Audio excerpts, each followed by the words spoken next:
সারা বছর না পড়ে পরীক্ষার আগের দিন পড়তে পড়তে পাগলের মতো হয়ে যায় পাবলিক আমি। সেই সাথে আমার ছোট্ট সংসারের টুকটাক কাজ তো আছেই, আর আমার অফিস তো আছেই।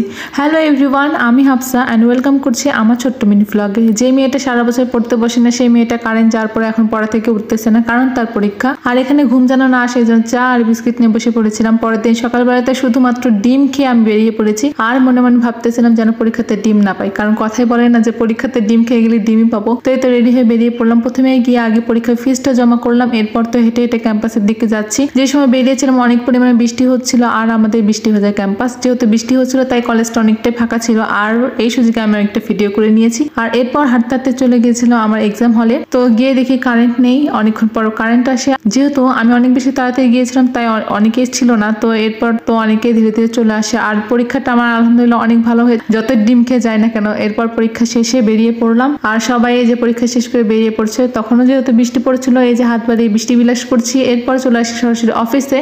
আর অফিস থেকে আমাদের একটা দাওয়াত ছিল, তো সেখানে খাওয়া দাওয়া করে আসার পথে এই ফুলটা নিয়ে এসেছিলাম। চলো, কালকে আবার পরীক্ষা আছে, অনেক বেশি পড়তে হবে। তোমাদের সাথে দেখা হবে নেক্সট ভিডিওতে। আল্লাহ হাফেজ।